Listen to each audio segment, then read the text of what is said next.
Welcome to another edition of the Rap Soul Podcast.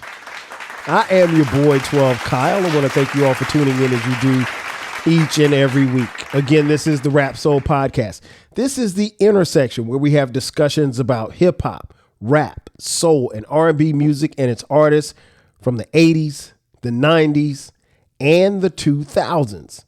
Simply put, folks, this is the best music podcast that you've never heard until right now. I want to thank you all for tuning in as you do each and every week. Shout out to those of you who are watching on YouTube. All right, so check this out. The other day, I was on the internet. I was on Instagram, and I came across this account on Instagram called 92 Bricks. It's a hip hop account that, you know, talks about a lot of different things about hip hop, both past and present. And the thing that was interesting about this particular post that I saw was that it was the headline, and it said Biggie gives his thoughts on other rappers in 1995. And I found that to be peculiar because what's interesting is, without even having looked at it, I didn't really know what Biggie thought about other rappers back in 1995. Now, if you were around in 1995, as I was, because I was clearly outside, more specifically, I was on the campus of South Carolina State University trying to get my degree in marketing. And I was a huge fan of Biggie. And as many of you know, Biggie passed away, was tragically murdered in 1997.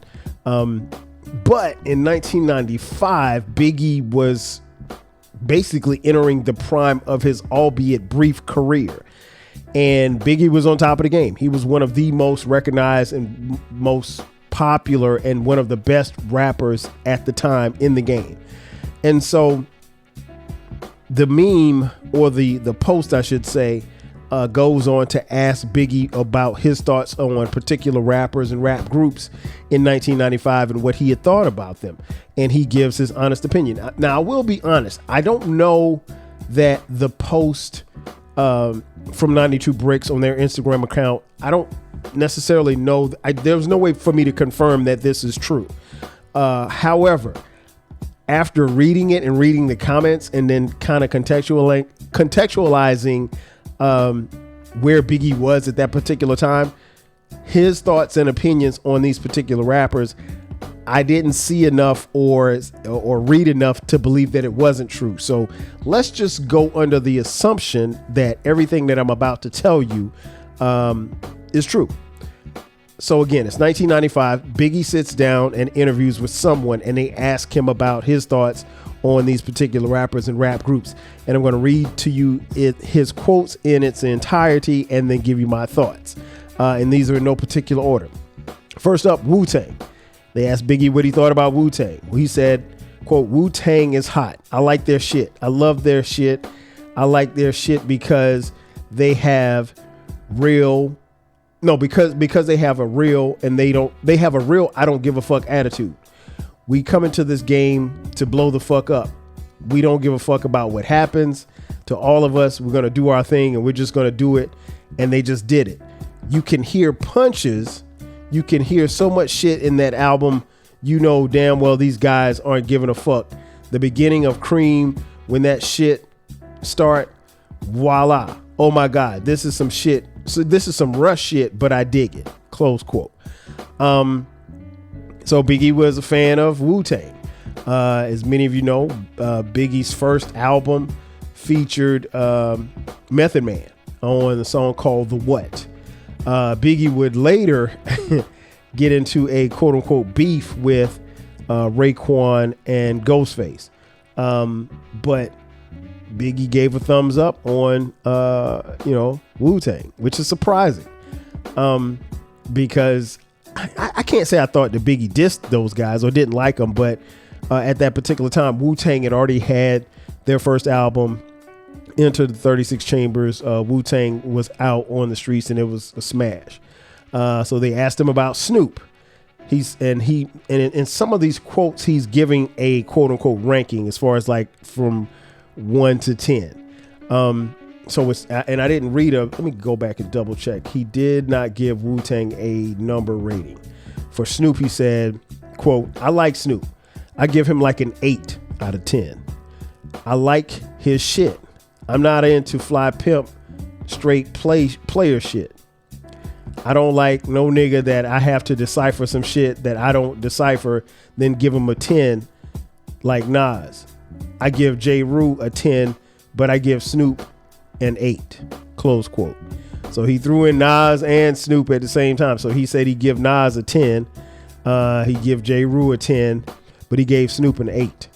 And this was, I would assume that this is right before the quote unquote East Coast, West Coast beef started bubbling. Even throughout the East Coast, West Coast beef when Tupac and Biggie were here, I don't know that Biggie ever had any smoke for Snoop or vice versa. From what I've heard in years past, Snoop had a very, he had a reverence for Biggie. He liked Biggie and he liked his music. And I don't know that the beef, the quote unquote beef, had anything to do with Snoop or if he ever had any animosity toward Biggie. I think there was mutual respect there. And Biggie gave Snoop an 8 out of 10. Next up, Tupac. He said, quote, Tupac gets busy. People can't take nothing from him. On the lyrics, he gets busy. Straight up. That nigga got some hard shit for real. It's like some of the things he said about it when he started working on his new album he's got out now. Now that he's out on bail, retitled Me Against the World. He had so many raw East Coast producers and shit. The shit sounding tight because everybody always says Pac has lyrics, but his beats is whack. He was up in New York when he was working on Above the Rim shit and working on his album at the same time. I put him on to Easy Mo B. I put him on to LG. He has the hard. He has action, special eds DJ. He had some hard shit, but he went back to the West Coast and just started getting back into that other shit. Excuse me. Close quote. Doesn't give Pac a ranking, but Pac and Biggie had at least at this time, from what we were always told, a friendship. And you can tell based on what Biggie said about Pac, he respected his music and was a fan. He literally sounds like a fan of Tupac's music. It's unfortunate that things would turn the way that they did, but you can tell based on the conversation that he has here that he has a very good, a lot of respect and love for Pac and his music as well. So even though he didn't give Pac a rating, I think he would have rated Pac fairly high. Cypress Hill. Next up, he said, quote, I used to like them at first. Shit, that shit, how I could just kill a man joint. I was liking that. But now that new age smoke out shit, fuck it. So it sounds like he's not a fan of the only Cypress Hill. Which is interesting because I think particularly at that particular time, Cypress Hill they were an acquired taste. Like, I knew a lot of people, myself included, that dug Cypress Hill.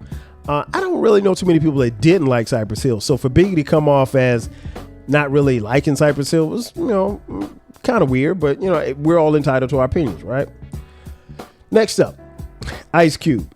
They asked him about Ice Cube and he said, quote, the new one or the old one? It's not the same shit. Like, niggas changing too much for me and I can't keep the love. I respect the nigga because I know back in the day he used to do his thing, so I don't diss him. But this new shit right now is, man, close quote. I think for some Ice Cube fans, they can identify because there was a point in time where Ice Cube had a run, a 3 or 4 album run where nobody was touching Ice Cube. I mean, like, he literally was the best in the game.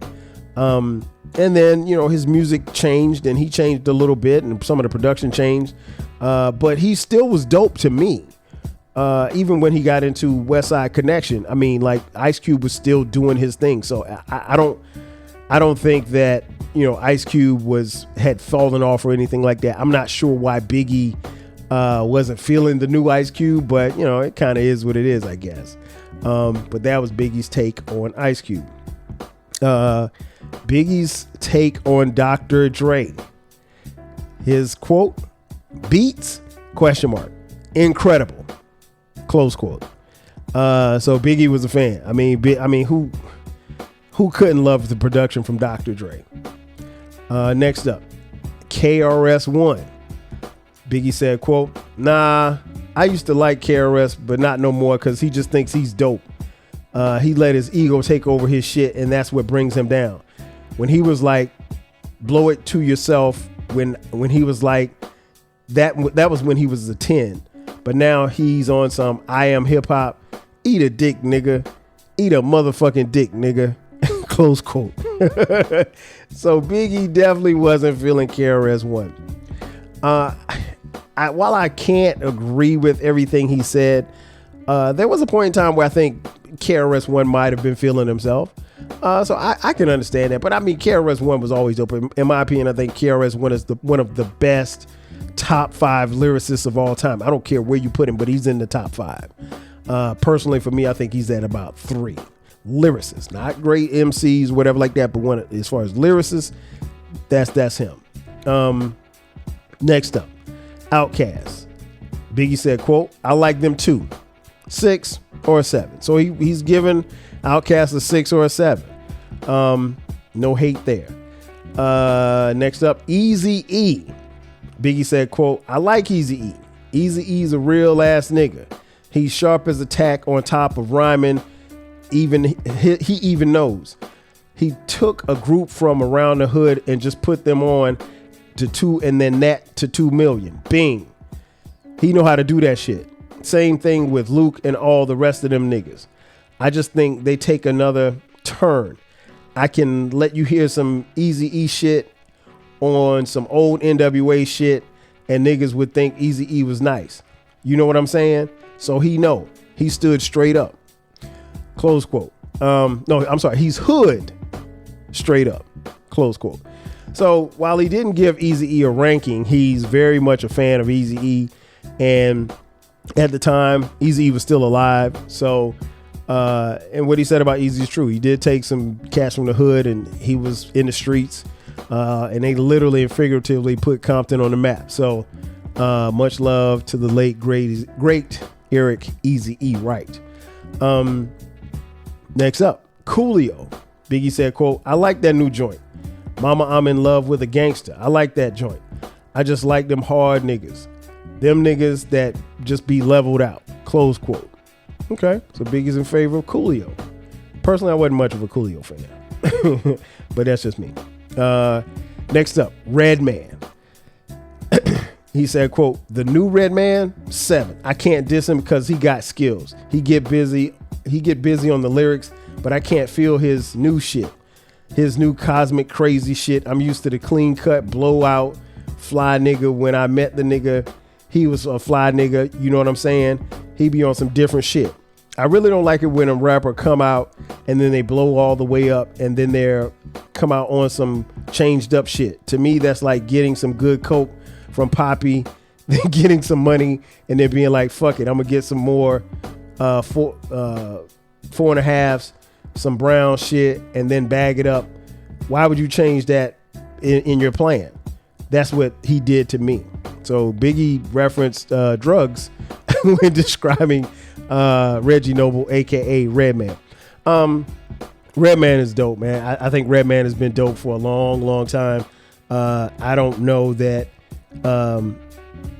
I know that they ran in some of the same circles. So I don't think I don't think that there was any beef there. But I mean, he was just giving his honest opinion about what he thought about Redman. Next up, Warren G. He said, quote, that's my man, nigga. He came to Brooklyn, came to check on me. He just came to the hood, shit, pulled up in a little Chrysler, jumped out. Warren G was on the Ave, drinking and smoking, drinking Crazy Horses and shit. Cause I ain't gonna lie. I ain't gonna come to his hood and check on him. Close quote. That's fair because Warren G's from Long Beach. And Biggie probably, I'm going to guess, probably never went to Long Beach. I'm pretty sure if he did, he was probably in and out. So yeah, he wasn't gonna come check Warren G, excuse me, and for Warren G to come check Biggie, I think Biggie felt like that was something that was really dope. So shout out to Warren G. As far as DJs, they asked him about the legend, DJ Premier. Ain't nobody perfect, dog. Everybody got their little faults and shit. But the only one I seen that's been hitting hard with their beats and their shit is Premier. Every joint that he be putting out right now is ridiculous. From that J. Rue shit to the new group he got, the group home. That shit be hard. That shit he did with me, that shit is hard. Yo, the beats is crazy. Close quote. Yeah, I mean, Premier is one of the greatest. I think top 3 beat maker of all time. Where you put him in the top 3, it doesn't really matter to me, but he's definitely my top 3. They asked him about the legend from H-Town, Scarface. He said, Scarface, 7, 8, he got some hard shit. Face on some hard shit, close quote. And I agree. Even to this day, Scarface is on some hard shit. They asked him about rapper Da Brat. He said, I like Da Brat. I like her shit. I give her a 6. She ain't the dopest female MC, but I like her single. I like how she coming. The dopest female that has a record deal out right now is Rage. Close quote. Wow. Okay. So Biggie's, bigging up the West as opposed to the East. Okay. Fair. All right. Then they asked Biggie about his label mate, Craig Mack. And what's interesting was I did not find out until many years later, probably within the last 2 or 3 years, that Biggie didn't really care for Craig Mack, and Craig Mack didn't really care for Biggie. And I would assume that probably had something to do with Puff. Could be wrong, but Puff is in the middle of it. I do know for a fact that Craig Mack's album came out, and it was the first release on Bad Boy as far as, those two were concerned. And then Biggie's album comes out, and the marketing and promotion went from Craig Mack to Biggie. And it seemed like Puff forgot all about Craig Mack. And so if there was beef there, I guess I can understand why. But here's what Biggie said about Craig Mack. I really don't like him too much either, dog. I can't give him a 0 because he's got some hot shit, but like 4 or 5. He on some different shit I can't really even relate to. I'm from the hood. He from the suburbs. So it's completely different shit.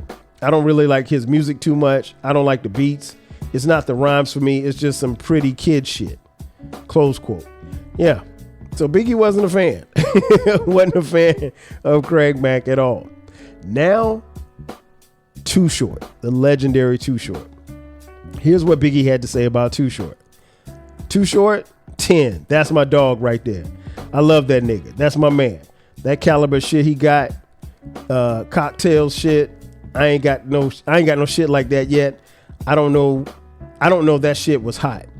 I was with him in Atlanta and we were just kicking it and shit. That's my dog. I love that man. Close quote. So Biggie is damn near homeboy with Too Short. The love is there. The respect is there. Obviously, they posthumously did a song with together as well. So on the Life After Death album. So Biggie was a fan of Too Short. Next up, Naughty by Nature. He said, I like all of them. I got a relationship with Tress. I got a relationship, tongue-tied. I got a relationship with Tretch. I got a relationship with Vinny. I got a relationship with K.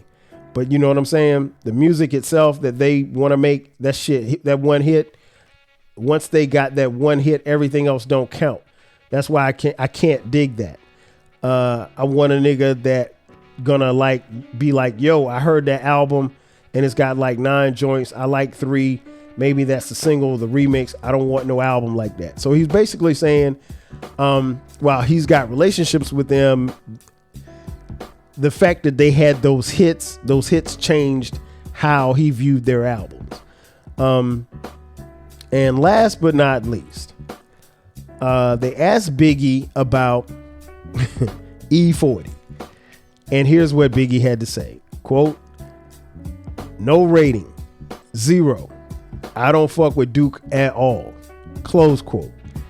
Now, if you're familiar with hip hop history, Biggie and E40 had a run-in with each other, to say the least.